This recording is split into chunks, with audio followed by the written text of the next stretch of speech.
हम लोग को की सरकार आप लोग बनाइएगा तो ज़रूर इन सब पर जो है हम लोग ध्यान देने का काम करेंगे और आगे बढ़ाने का काम करेंगे। आप सब लोग जानते हैं कि हम लोगों ने पहले भी तय किया, चाहे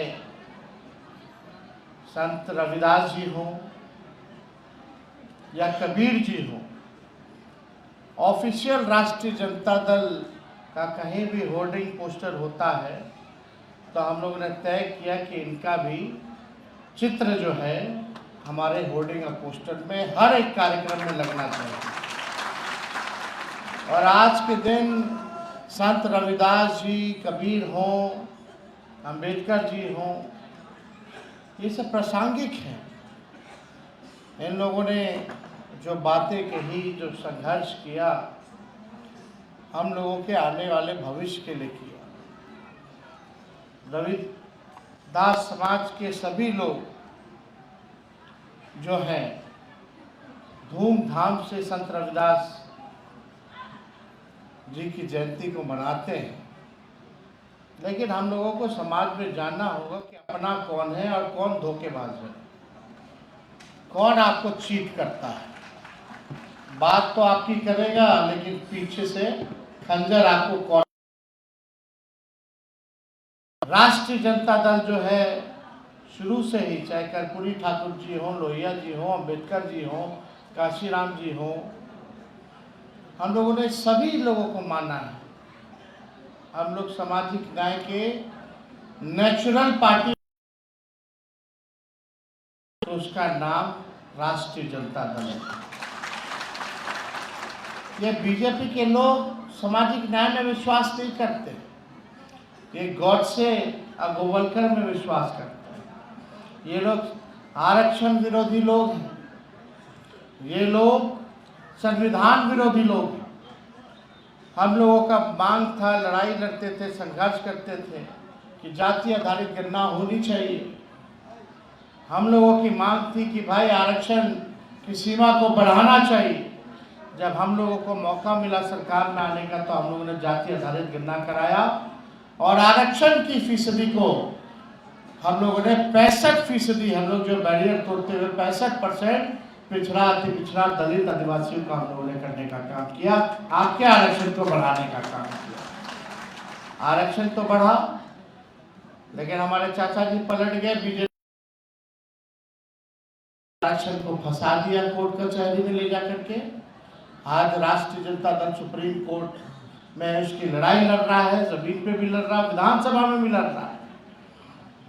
जो आप लोगों का बढ़ा था आरक्षण, नौकरी में, एडमिशन में, हर जगह आपके समाज के लोगों को फायदा होता, ने फंसा करके रख दिया। और हम लोगों की उसी टाइम मांग थी जब आरक्षण बढ़ाया था केंद्र सरकार से कि इसको नौवीं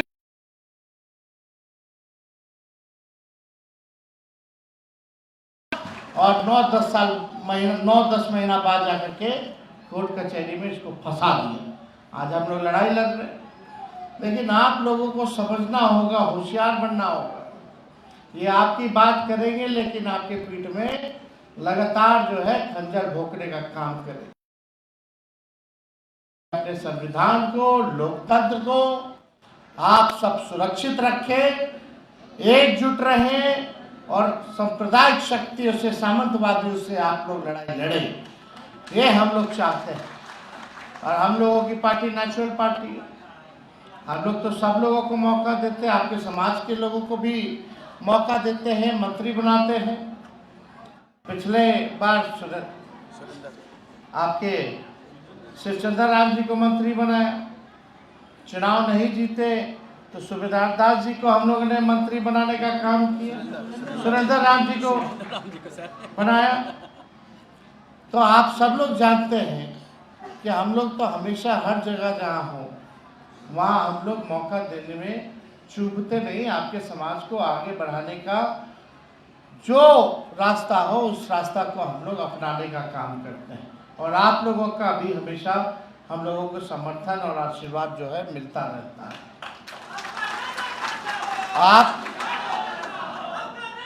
लेकिन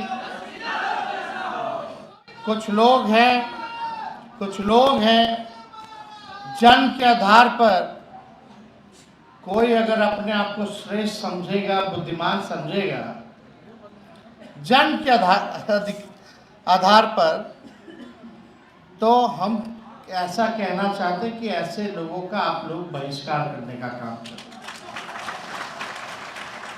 इस समाज में सब लोग बराबरी का हक, सबको बराबर, यही बाबा साहब ने संविधान में दिया कि हर इंसान बराबर है। जात पात में भेदभाव करने वाले लोगों का बहिष्कार होना चाहिए। समाज में जो लोग भेदभाव करते हैं उनका बहिष्कार होना चाहिए। बताइए, कोई जन्म के नाम पर कोई बुद्धिमान और श्रेष्ठ कैसे हो सकता है भाई? रविदास जी से कोई बड़ा श्रेष्ठ व्यक्ति था क्या? क्या सोच उनका कि आज के ज़माने में भी जो प्रासंगिक है कि नहीं है? आज के ज़माने में भी प्रासंगिक है। और कार्ल मार्क्स जो थे, पहले समतामूलक समाज की कल्पना संत रविदास जी से करी थी उन्होंने। उससे पहले ही से ना संत रविदास जी जो है वो सब चीज़ जो है कल्पना किया करते थे, कार्ल मार्क्स से पहले भी। अगर आप देखें तो संत रविदास जी ने बेगमपुरा का सपना देखा था। बेगमपुरा की बात करी थी, यानी ऐसा समझ जाइए जहां कहीं दुख ना हो, बेगम हो सब, जहां दुख ना हो, जहां गम ना हो, उसकी कल्पना संत रविदास जी ने करने का काम किया। तो हम लोग भी चाहते हैं बेगमपुरा की, जहां हमारे बिहार में कोई गम ना हो, किसी के दुख ना हो, ऐसा प्रदेश हम लोग बनाना चाहते हैं जहां भाई भाई बन करके हम लोग रहने का काम करें, जो राज्य तरक्की करे, विकसित करे। ऐसी कल्पना जो है हम लोग देखना चाहते हैं। श्री चंद्र राम जी बोल रहे थे कि भाई जाति आधारित गणना हुआ तो काम मिल रहा, लोग इनसे पूछते काम मिल रहा।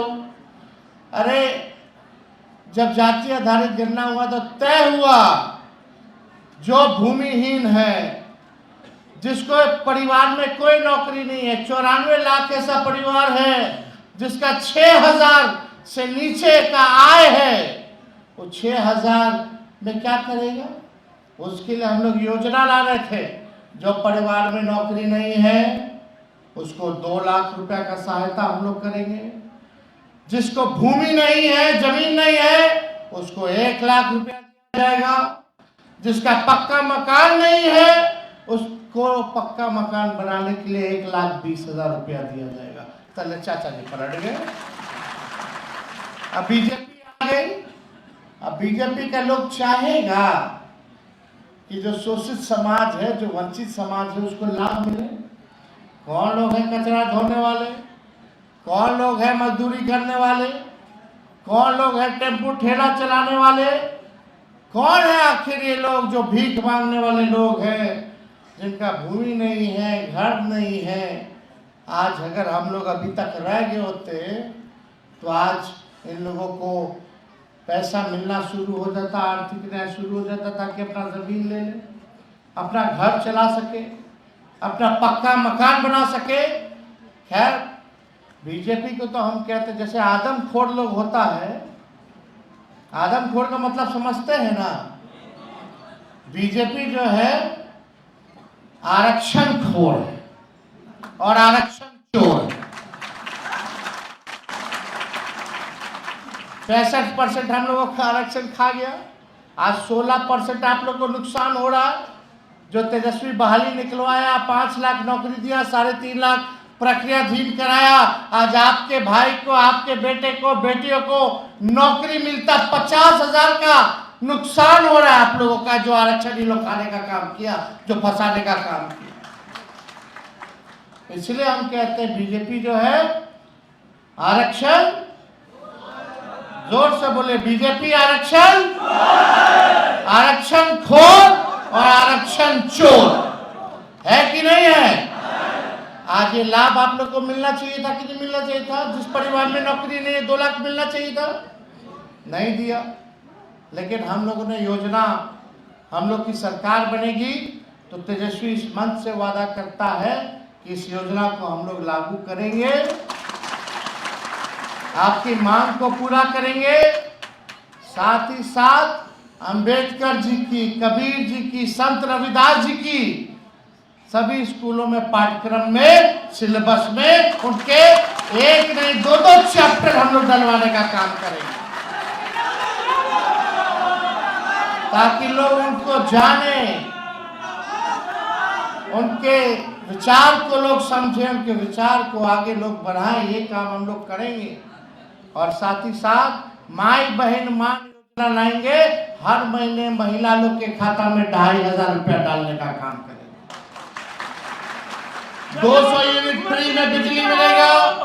गैस सिलेंडर 500 रुपया कर दिया जाएगा। वृद्धा पेंशन, सामाजिक सुरक्षा पेंशन 400 से बढ़ा करके 1500 रुपया हम लोग करेंगे। और आने वाले समय में और भी हम लोग जो है, जो घोषणाएं नहीं, जो हमारा प्रण है, जिसके जरिए बिहार आगे बढ़ेगा, जो हमारा विजन है, उसको और भी लोगों के लिए, सबके लिए हम लोग आगे और भी चीजें लाएंगे, वो आप लोगों को बताने का काम करेंगे। तो आप सब लोग आए, आप सब लोगों का तहे दिल से हम धन्यवाद देना चाहते हैं, शुक्रिया कहना चाहते हैं। लेकिन एक शिकायत है भाई, रविदास चेतना मंच से हमको शिकायत है। हर बार जो है रविंद्र भवन में कार्यक्रम, लोग खड़ा है, बैठने का है नहीं, लेकिन हर साल रविंद्र भवन होता है। हर बार इनको लोकसभा विधानसभा का टिकट देता है, जाते भाई जगह बदलिए। बिलर हाई स्कूल है, वेटनरी कॉलेज है, बापू सभागार है, 5000 का कैपेसिटी का हॉल है। होना चाहिए कि नहीं, बड़ा होना चाहिए कि नहीं? कि फिर हर बार फिर अगले साल आइएगा, क्या चाहिए रविंद्र भवन। रविंद्र भवन कर लीजिए, यहाँ मीटिंग होना चाहिए, तैयारी को लेकर के, कोई प्रोग्राम को लेकर के थोड़ी होना चाहिए। होना चाहिए खुला मैदान में, आसमान के नीचे। आपकी ताकत है ना भाई। कितना लोग आना चाहते हैं, आ नहीं पाते होंगे। ऐसे ही ठूसम ठूसी में क्या चलेगा? ठूसना है तो गांधी मैदान ठूसी, क्या होना चाहिए ना। तो अगले बार से हम उम्मीद करेंगे कि कार्यक्रम जो है, इसका स्थल जो हो, नहीं इसको भी रखिए, रविंद्र जी के नाम पे है तो रविंद्र जी यहाँ मीटिंग कर लीजिए तैयारी को लेकर के। और बड़ा मैदान में या कहीं भी हो तो अच्छा कर लीजिए, आप लोग इंतजाम कर लीजिए। सब लोगों का सहयोग मिलेगा, मिलता ही रहा है सहयोग, कोई चीज़ कमी नहीं होगी। तो इन्हीं चंद शब्दों के साथ, इसी आशा विश्वास के साथ कि आप लोग सब लोग इस बार राष्ट्रीय जनता दल को मजबूती देंगे और आने वाला कार्यक्रम जो होगा बड़े स्थल पर होगा। और आप सबको, मंच को, सबको लोगों को धन्यवाद देकर अपनी बात को विराम देते हैं। बहुत बहुत धन्यवाद।